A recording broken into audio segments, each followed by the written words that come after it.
Conocemos muchas veces el potencial, lo que Dios ha depositado en nosotros. Dice la palabra: mayor es el que está en nosotros que el que está ¿dónde? No, pero hoy no, yo no he desayunado tampoco, pero yo lo creo. Mayor es el que está en mí, dígalo conmigo: mayor es el que está en mí que el que está en el mundo. ¿Y quién es el que está en mí? Jesucristo. Por eso dice la palabra en Juan 1:12: más a los que le recibieron. Hay que recibir a Cristo en nuestro corazón. No es hacer parte de una religión o de un grupo. Se trata de recibirlo como mi Salvador, aceptar que yo no puedo llegar al Padre si alguien no me salva. Y alguien que ya dio su vida por mí se llama Jesucristo. Necesito que Él sea mi Señor, es decir, que sea el que gobierne en mí, no yo ni mis argumentos. Y dice que más a los que le recibieron, a los que creen en su nombre. No hay otro nombre, es en el nombre de Jesús. Les ha dado la potestad de ser hechos hijos de Dios. Y dice, Jesús lo dijo claramente. Él dice: el que me ama, mi palabra que guardará. Mire lo que dice el Señor: el que me ama, mi palabra pondrá en práctica. Eso significa guardar. El que me ama, mi palabra guardará, y mi Padre le amará. Y dice la palabra que y vendremos a Él y moraremos en Él.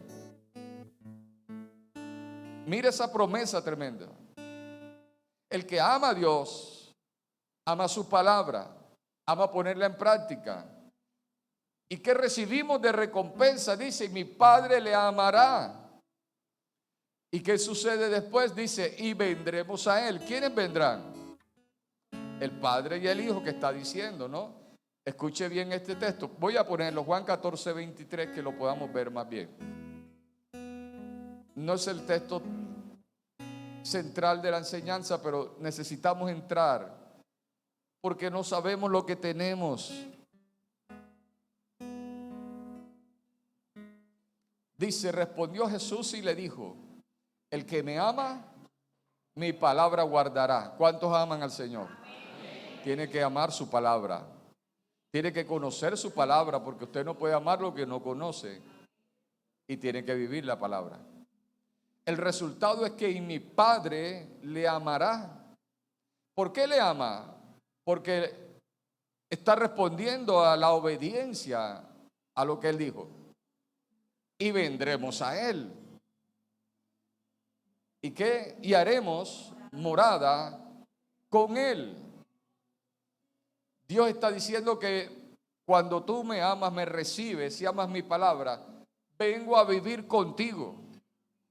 Ahora, no como un visitante externo, sino viene a morar y a vivir dentro de nosotros. De manera que si te vas para el trabajo, Él va contigo, no se queda solo en la casa. Él queda en la casa porque Él es omnipresente y está contigo y estás aquí. Y tú dices: si estuviera aquí no estuviera padeciendo. Claro que sí. Él mismo dijo: yo sé de qué cosa tenéis necesidad. Él lo conoce, aunque estemos aquí, Él está aquí con nosotros. Él está aquí con nosotros, trabajando en nosotros. Pero somos nosotros los que no sabemos, no recordamos que Él está aquí. Él está dentro de nosotros. Y Él ha derramado de su amor en nuestro corazón y decimos: no, pero es que yo no puedo amar, yo no puedo perdonar. Y vivimos estancados en el pasado. Y Dios dijo: no, pero saca de lo que ya Dios depositó en ti. No sabemos de esa gloria, de esa presencia de Dios que está con nosotros. Desconocemos de la bendición. El profeta le pregunta a la viuda que hice una referencia hace un rato: ¿qué tienes en casa? Y dijo: ninguna cosa tengo en casa. Y él dijo: ¿cómo es posible que no tengas nada en casa si tu familia es una familia de Dios? Algo hay de Dios en tu casa que Dios pueda usar para bendecirte. Por lo menos tu fe. ¿Cuántos dicen amén? Hermano, diga amén en esta hora. No mire su situación, su condición. Algo hay en casa, algo hay en ti. Y la pregunta o la enseñanza le he denominado: ¿qué tienes para dar? ¿Qué tienes para dar?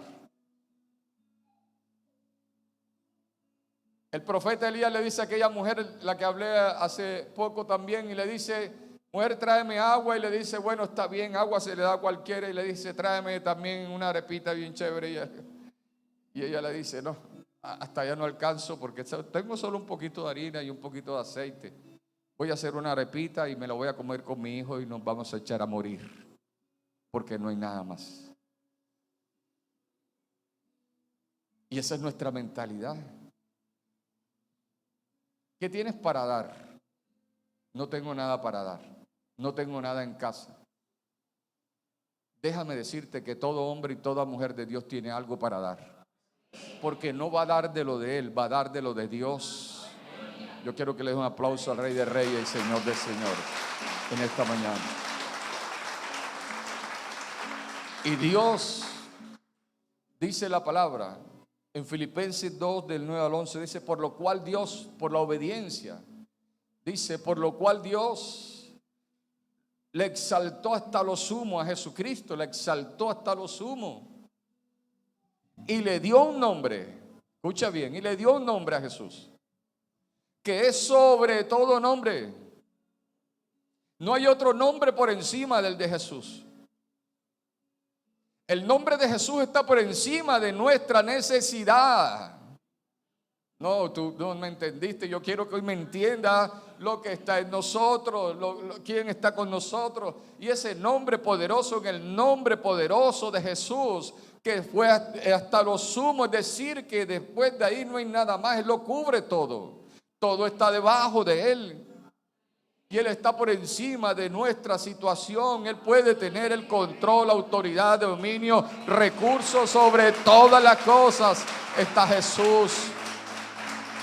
Y dice: para que en el nombre de Jesús se doble toda rodilla. Ahora hay mucha gente altiva, hombres y gobernantes que se creen lo máximo porque tienen poder militar, pero viene el tiempo cuando regrese nuestro Señor Jesucristo, que toda rodilla se va a doblar delante de Él y toda lengua va a confesar que Jesucristo es el Señor, para la gloria de nuestro Dios Padre. Aleluya. ¿Qué tienes para dar? ¿Qué tienes para dar? Miremos el texto entonces en Hechos capítulo 3, versículos del 1 al 10, y luego pasaremos al 16. Hechos capítulo 3, versículos del 1 al 10 y luego el 16, dice la palabra: Pedro y Juan subían juntos. ¿Cómo subían Pedro y Juan? Oye, qué difícil era andar con Pedro, pero Juan siempre estaba ahí. Aunque Juan tampoco era ninguna joyita antes. Bueno, pero no hablemos mal porque no están aquí, hablemos bien. Dice: Pedro y Juan subían juntos al templo a la hora novena de la oración. ¿Qué iban a hacer al templo? A orar, a la hora novena de la oración.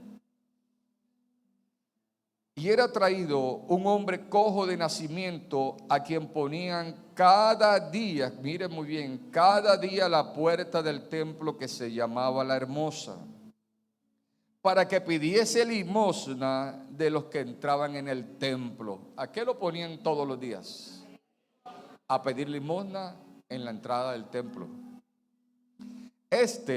Cuando vio a Pedro y a Juan que iban a entrar en el templo, les rogaba que le diesen limosna. Pedro, con Juan, fijando en él los ojos, le dijo: míranos. Entonces él estuvo atento, esperando recibir algo de ellos. Mas Pedro dijo: no tengo plata ni oro, pero lo que tengo te doy. En el nombre de Jesucristo de Nazaret, levántate y anda. Y tomándole por la mano derecha, le levantó, y al momento se afirmaron los pies y tobillos. Y saltando se puso en pie y anduvo y entró con ellos en el templo, andando y saltando, alabando a Dios. Y todo el pueblo le vio andar y alabar a Dios. y le reconocieron que él era el que se sentaba a pedir limosna a la puerta del templo, la hermosa, y se llenaron de asombro y espanto por lo que le había sucedido. Verso 16 dice: y por la fe en su nombre, en el nombre de Jesús, a este que vosotros veis y conocéis, le ha confirmado su nombre, que es sobre todo nombre, y la fe que es por él, por Jesús, ha dado a esta completa sanidad en presencia de vosotros. Gloria a Dios. Tremendo. Dice que iban a la iglesia, que iban al templo. Iban al templo a orar. ¿A la hora qué? La hora tercera era a las a las 9 de la mañana. Iniciaban desde las 6 de la mañana, la hora tercera a las 9. Ellos oraban a las 9. A la hora sexta, que era al mediodía, a las 12 del mediodía, ellos oraban. Ahora a las 3 de la tarde, a la hora novena, iban a la oración.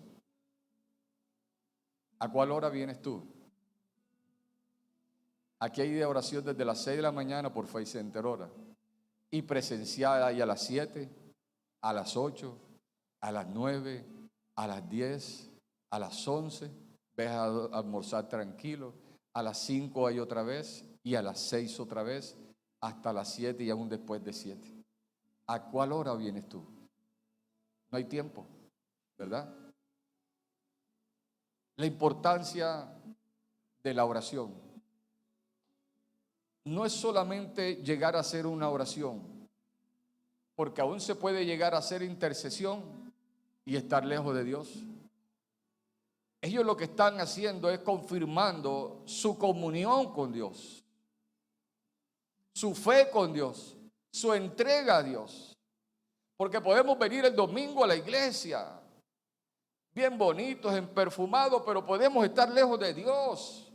Y estuvimos en el culto y nos vamos lejos de Dios, y estuvimos en el ayuno y recibimos la bendición de Dios, pero seguimos sin estar cerca de Dios. Y vemos la gloria de Dios. Dios nos habla y el ayuno es una bendición y vemos lo que Dios hace, pero salimos de aquí, salimos igual, porque no somos conscientes de lo que Dios ha depositado en nosotros. Ellos sabían lo que Dios había depositado en ellos. Pero antes de entrar en ese detalle, dice que iban juntos, Pedro y Juan iban juntos a la oración a la hora novena. La pregunta es: ¿qué haces con tu tiempo? ¿Qué haces con tu tiempo? En Efesios 5:16 dice la palabra: aprovechando bien el tiempo, porque los días son malos. No es lo mismo que Pedro y Juan sacaban su tiempo para orar, que aquel que se quedaba en la puerta era para pedir.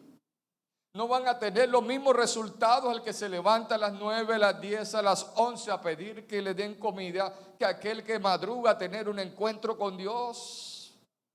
No es lo mismo que aquel que antes de acostarse ora al Señor, que aquel que se duerme con el celular sobre su pecho, sobre su barriga, o se queda el televisor viéndole la cara viendo Netflix. No veremos los mismos resultados. En el Salmo 73 precisamente vemos un hombre que se puso a ver el mundo, se puso a ver cómo aquel prosperaba, se puso a ver que aquel ni se enfermaba, se puso a ver que aquel tenía carros, que tenía tierra, y él no. Y dice: se llenó de amargura mi alma, se llenó de envidia, se llenó de resentimiento, y dijo: en vano me he guardado, porque aquellos están mejor que yo. Se puso a mirar lo que tenían los demás y lo que él no tenía. Pero después que entra en todo el proceso y entendió, cuando dice: y entrando en tu santuario, solamente en la presencia del Señor se entiende la realidad de la vida.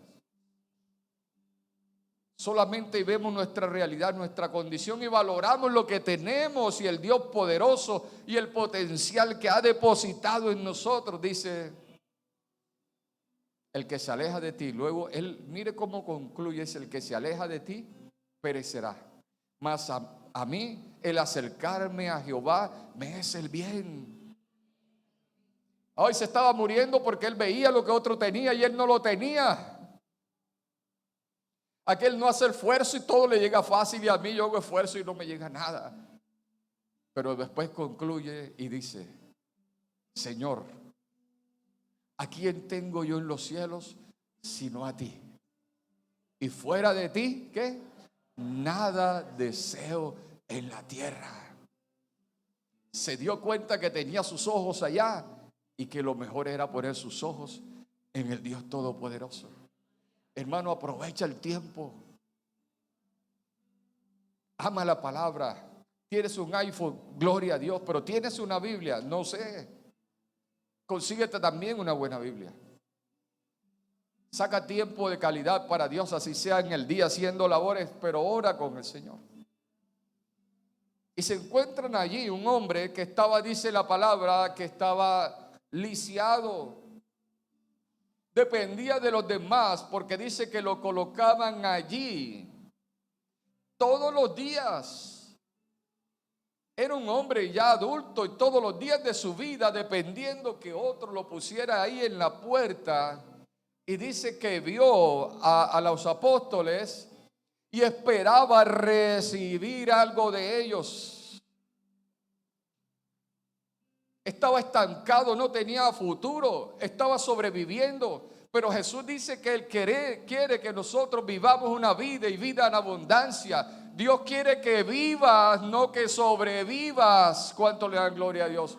Dios quiere que vivas en el nombre poderoso de Jesús. Y muchas veces estamos estancados, estamos paralizados. Él estaba estancado porque él siempre estaba dependiendo de otro. Cuando dependemos de otro, estamos estancados. Y todo tiene su tiempo también en los procesos del Señor. Vamos a depender de algunas personas porque vamos a aprender humildad, vamos a aprender dependencia de Dios. Pero dice que siempre lo ponían ahí. Cuando pasa el tiempo y estamos en las mismas y no avanzamos, entonces estamos estancados. Y Dios no quiere que nos estanquemos. Amados, estaba a la puerta del templo. ¿Cuántos están en la puerta del templo pero no están disfrutando de lo que se está dando dentro del templo? Y llegan dos hombres, que es Pedro y Juan. Y uno puede decir, no, pero es que eran hombres millonarios. No. La palabra dice que Pedro era un hombre del vulgo, ni siquiera era estudiado. Pedro también fue un hombre que luchó con su mal temperamento. ¿Sabes que Pedro estuvo frustrado? Porque él lo que sabía hacer era pescar. Y llegó un tiempo en que no pescaba. Hay veces que somos buenos por algo, pero hay veces que las cosas como que no funcionan. Como que todo como que no me sale. ¿Cómo es que un hombre experto en pescar dice que pescó o intentó pescar toda la noche y lo único que sacó fue basura? Estaba frustrado, estaba angustiado, estaba desanimado. Pero Dios tenía un propósito con él. Dios te está diciendo en esta mañana, puedes estar en esa situación, pero Dios nunca te ha olvidado. Él tiene el poder para hacer cambiar la circunstancia. Y el Señor le dijo, boga mar adentro, lanza la red, aleluya. Y dice que la sacó y la red estaba que se rompía, que tuvo que pedir ayuda de otras embarcaciones.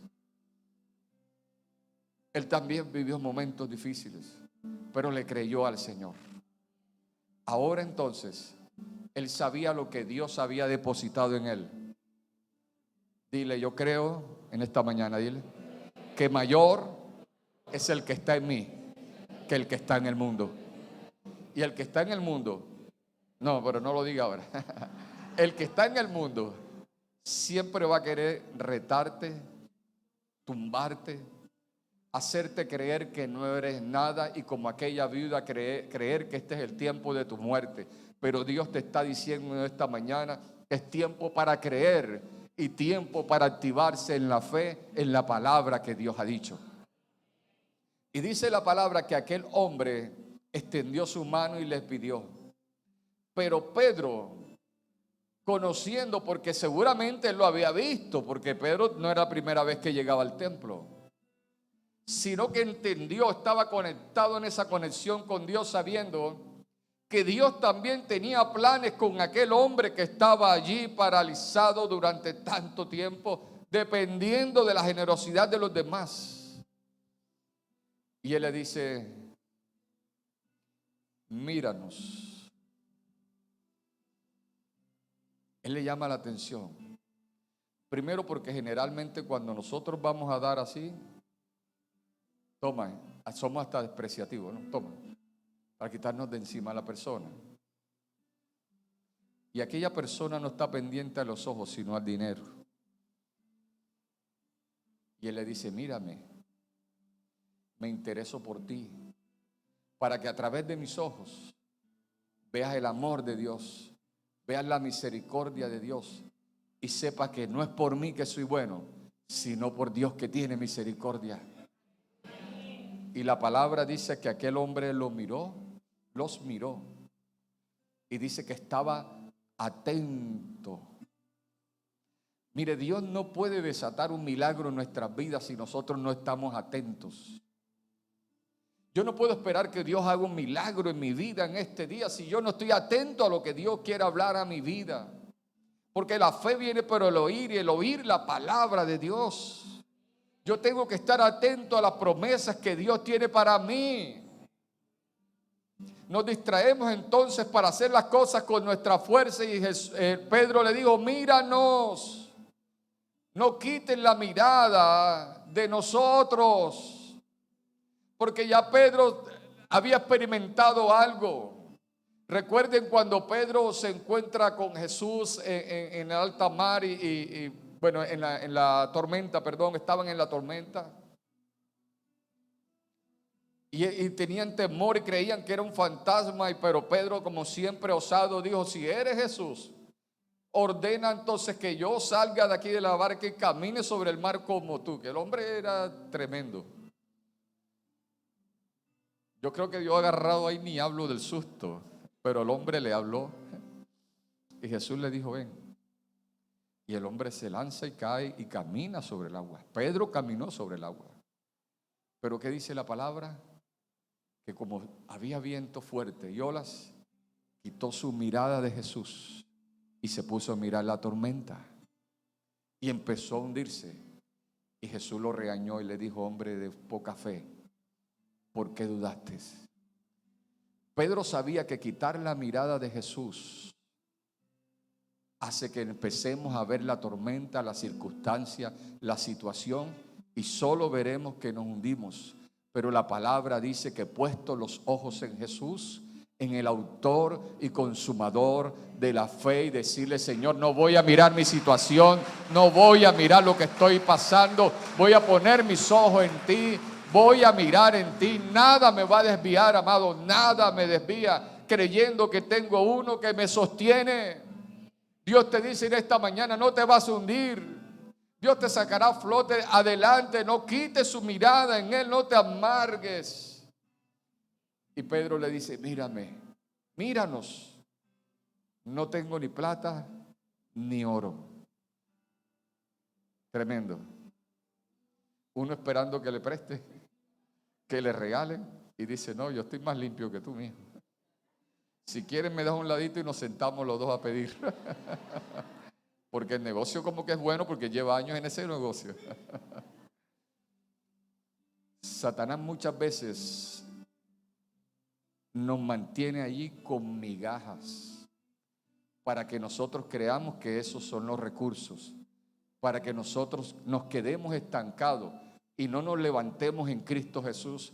Pero Jesús no da migaja, Jesús da lo mejor que nosotros necesitamos. Amén, aleluya. Él es todopoderoso, bendito es el nombre del Señor. Y Pedro le dice, no tengo ni plata ni oro, pero lo que tengo te doy. Pedro era consciente de lo que tenía. Ah, Dios mío, entonces, pero no tengo plata, entonces, pastor, si no tengo plata, Dios no está conmigo. No, Pedro dijo, no tengo ni plata ni oro. Él lo dijo, claro. No uso nequi, dijo Pedro. Pero lo que tengo te doy. Porque tengo un nombre que es sobre todo nombre, que está en mí. Que está en mí. Aquí donde estoy, está en mí, está en usted. Que no tengo un peso. Él está en usted. Él dijo que iba a morar en usted, que iba a vivir en usted. Solo que no somos conscientes que donde nosotros vayamos está la gloria de Dios con nosotros. Usted va a arreglar un problema, usted va a arreglar una situación, ora al Señor y usted sabe que el Señor, desde que yo entre a este lugar, no importa que se tiene el corazón duro, que dijo que no me iba a ayudar, no importa, pero tú estás en mí, mayor es el que está en mí que el que está en el mundo. Nehemías necesitaba un asunto delante del rey y no sabía cómo decírselo. Y era de recursos y de poder, de permisos. No sabía cómo decirle. Pero él oró primero al Señor. Oró, Señor, toca su corazón. Y luego cuando está delante del rey, él no tuvo que hablar. El rey se dio cuenta y le dijo, tu semblante está como raro. Dime, ¿qué te sucede? ¿Qué necesitas? Y dice, y Nehemías oró mentalmente. Ya había orado. A veces queremos orar nomás mentalmente. No, ore mentalmente para confirmar lo que ya hizo en el secreto. Y él le dijo, ¿qué quieres? Amado, Nehemías sabía quién era el que estaba en él. Usted es consciente de quién es el que está en usted. A veces creemos que mayor es el que está en el mundo que nosotros. Y mayor es el que está en mí que el que está en el mundo. Es decir, que él puede vencer cualquier circunstancia. Solo que no somos conscientes y nos llenamos de miedo. Y este hombre pasó años y años en la puerta y él le dijo, no, mírame. No tengo ni oro ni plata. Le dijo, no me mires, no, los recursos no. Te voy a dar algo más poderoso, porque tengo algo poderoso. En el nombre de Jesús, levántate. Dice que le extendió la mano. Y cuando lo levanta, dice que se afirmaron sus pies, se afirmaron sus tobillos. Y aquel hombre empezó a brincar y a alabar y a glorificar el nombre del Señor. Hermano, se olvidó de Pedro, se olvidó de Juan y dice que se metió en el templo y empezó a brincar por todos lados. Y todos los que estaban dentro del templo lo reconocieron y se dieron cuenta que era el que se sentaba afuera. Y empezaron entonces a querer adorar a Pedro y a Juan. Y él dijo, no, Señor. No fue en nuestro nombre, es en el nombre de Jesús. ¿Qué tienes para dar? Yo tengo un nombre que es sobre todo nombre. Leía la historia nuevamente cuando alimenta a los 5,000. 5,000 hombres, es decir, que eran casi como 20,000, dicen los estudiosos, porque estaban los hombres con sus esposas y sus hijos. Y él predica, coge la tarde, Jesús ve que se está oscureciendo y llama a sus discípulos y dice, denle de comer. ¿Y quién está preparado para darle de comer a 20,000 personas?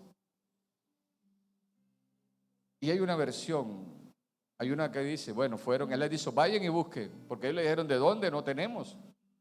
No alcanza la vaca, estamos aquí, no. Y él le dijo, no, muévanse. Y ellos se movieron.